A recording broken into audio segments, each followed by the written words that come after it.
looking at crude oil, we had a big spike above $100, which is usually a bad sign if the price remains above $100 for at least a few days. And I'm glad we saw the market come down below $100 again.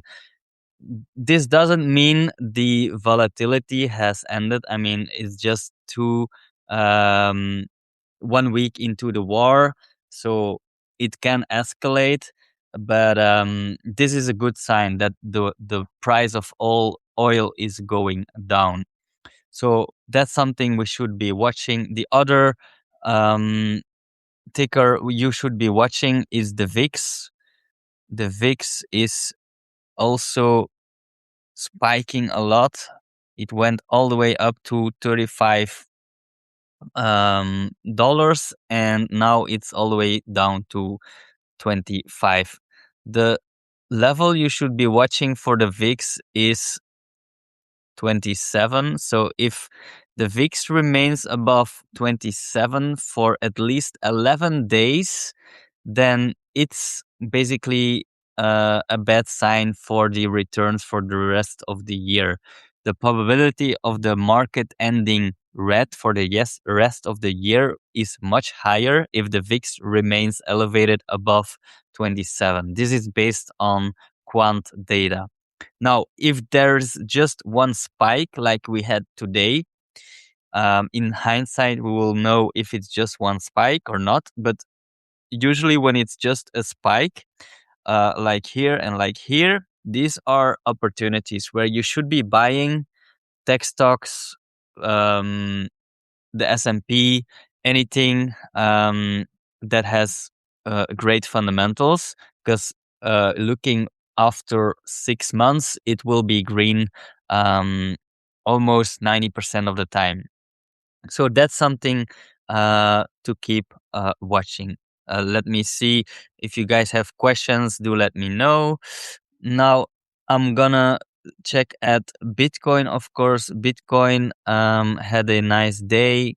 So we had a 4.5% pump today after the rejection here at around 72. So as I mentioned in my last blog, I tried to go long here after reclaiming that 72, but I got stopped out after the failed breakout. And for now it's still in this range, stuck in this range actually. So there's not much to do for me with Bitcoin right now.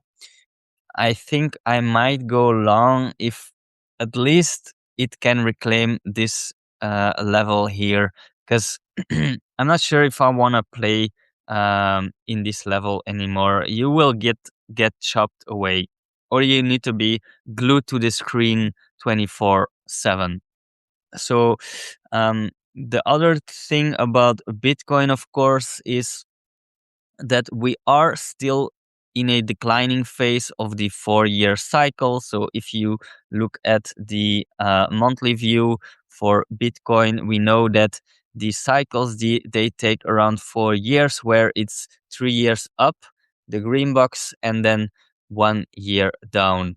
And it did exactly the same thing like past cycle, topped around month 35 and then came down. And right now, we do have 1, 2, 3, 4, 5 months down in a row, which is very unusual. So I would say March could be a bullish month. That's why I took a small trade in a stock called Circle, which is more a leverage play to crypto. And this trade I took when there was this sweep of the low of the IPO, and the monthly close was bullish. And since then, it had a nice rally. I took some profits already, but I'm just keeping it for further continuation because I was leaning more bullish for March in the short term. So that's for Bitcoin. Overall, yeah, I still think this will be a rally. So a rally into a lower high and then continued lower. So that means something like this, where it goes higher for a lower high, but then um, lower for the next couple of months. So I'm not sure how low it will go, but based on the past cycles, we can assume that after 1 year, the bottom must be near, and 1 year after the top is around October 2026. So that's the target I have in my mind. Of course, we will see how the price action evolves. I'm open to the idea that we bottom somewhere closer to the half of the year, because of course Bitcoin is pretty oversold here in the near term. Let's say it just continues lower and goes all the way down to 50K, then I would be definitely be buying if we didn't had some sort of counter trend rally yet. But for now, my base case remains that, yeah, Bitcoin is likely to remain boring sideways to down until the end of the year. Let's look at how the stock market did, because it was a wild session where you can see on the daily chart actually a big drop into support, actually below support here, but managed to reclaim that level and close above it.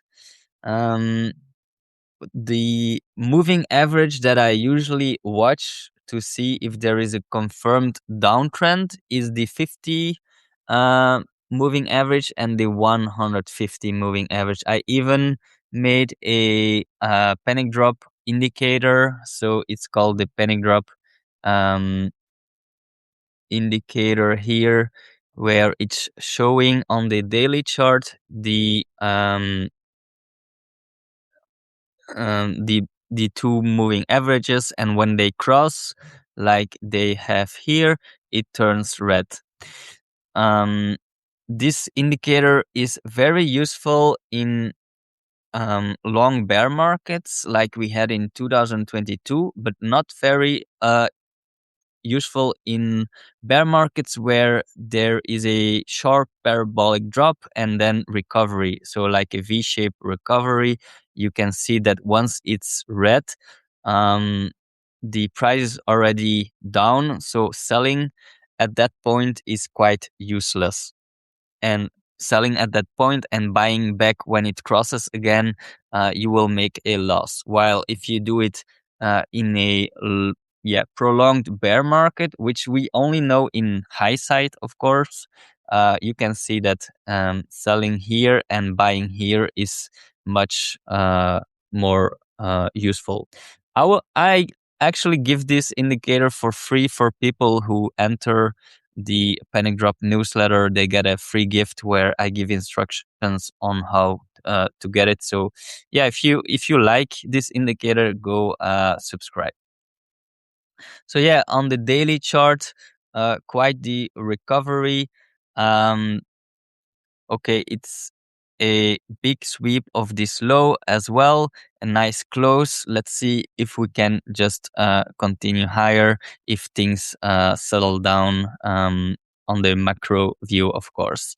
But my game plan is always to buy when things go lower. I was buying today tech stocks. I was buying Meta, Amazon. They had a big drop and then they managed to recover during the day.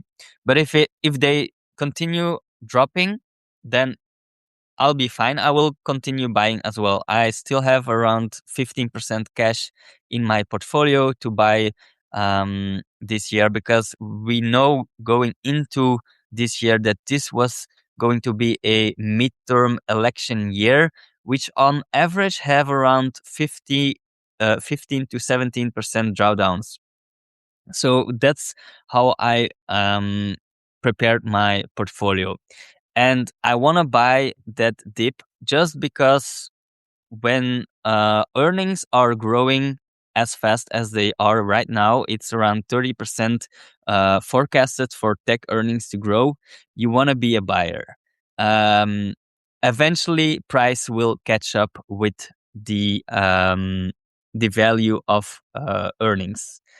It's actually 98 or 99% correlated, the stock movement with the earnings of a stock.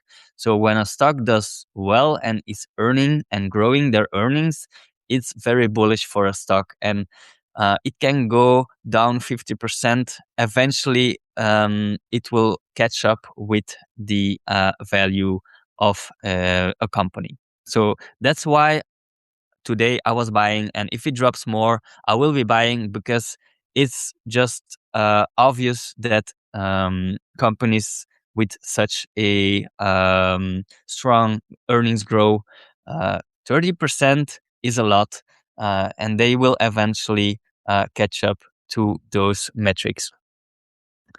Next, let's look at the Nasdaq, because that's actually where the action is going for a lot of the AI stocks. So it's down around 5-6% from the highs. Imagine if stocks would do, so the S&P would do like a 10 or 15% correction. I can assume that Nasdaq would drop even more, and I again will be buying that as well. We have seen so far this year that um, tech stocks, especially the Max 7, have been lagging, so not really leading. We saw the small cap index, the EV, which is the Russell, doing really good this year. So from the new year, it was up. Now actually had a decent correction since, so also down around 6%, but still up on the year. The fact is just that when you have tech stocks and also financial stocks actually lagging behind, those are usually the leaders of the market, and when the leaders of the market are not moving, you can talk about rotation. That means there is something structurally wrong at this point. The Russell, those are all small cap stocks. Those are stocks impossible to lead the market. We need stocks like Meta, Amazon, Google to cooperate in this bull market. Otherwise, the market will remain volatile, and yeah, just not enough power for the bull to continue higher.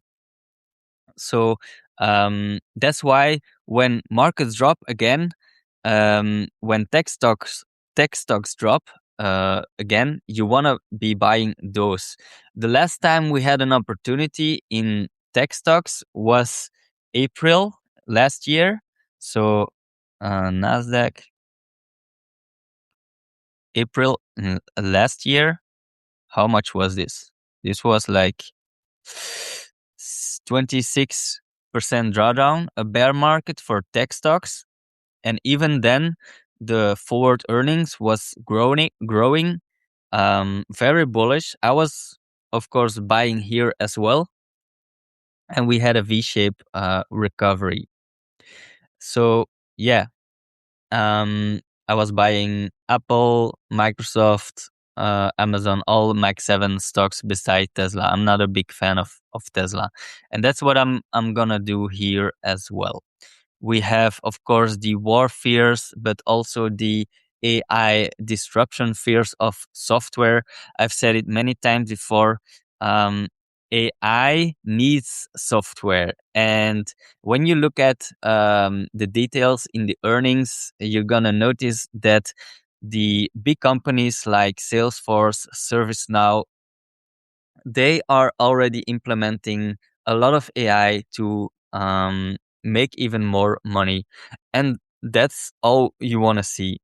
Um, what you see in the headlines, um, you don't trade based on that. You have to trade or invest based on what you see in the earnings reports. And right now, to me, it's screaming bullishness. In the short term, we don't know how low it can go. It can go much lower, but you have to view that as an opportunity, because the lower it goes, it's like going to the mall, buy yourself a sweater with a 30% discount or a 50% discount. I prefer to buy at a 50% discount. It's the same for stocks in the market. Looking at some of the other commodities, so gold, silver, and copper were on my watch list. We managed to, participate in this rally for gold and for silver as well.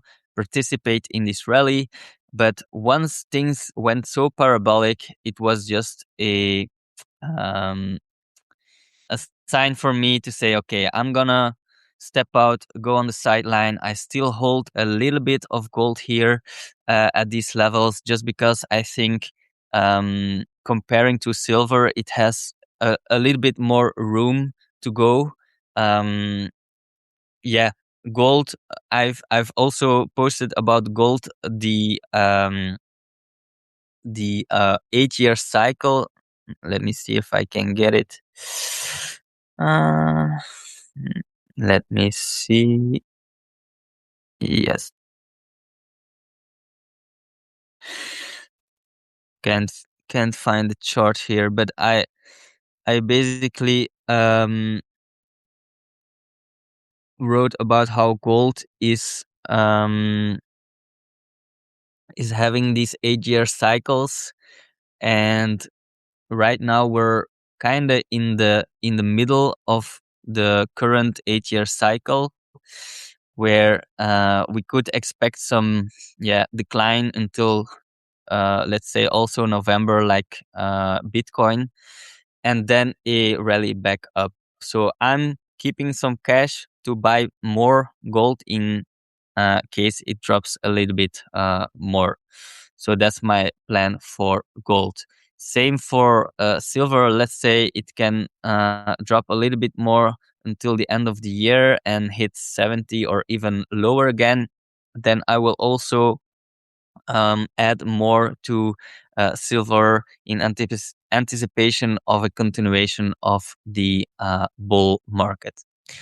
Guys, I'm here on my screen. So if there are any questions, do let me know. If you want me to cover something, do let me know. I see Joe out there. Joe, thanks for joining. Love your work. Jeroen, thanks for being part of the community. Blackline, thanks for joining. Is there anything else to view? Just a quick look at the dollar, maybe. So the dollar, of course, if it goes up, not a good sign for the short term for stocks. But as I said before, these things, I'm not trading based on these things. I'm just looking at all the stocks I have on my watch list that I think are strong and have a lot of yeah growth for the future, with high growth projections, earnings projections. If they sell more, if they have higher revenue in the future, those are the things that I'm watching for buying stocks. So yeah, not much else. I think I want to add. This was just a quick view in the markets. Let me know if you enjoyed. I can do this on a weekly or bi-weekly time frame. um, I don't mind. Going live is also always a little bit more stressful. I do it every Thursday on YouTube, by the way, with Market Buzz. But now alone is me just rambling. It's a bit weird, but I'll get used to it. So yeah, thanks for watching, and be yeah, steady in the market, stay safe.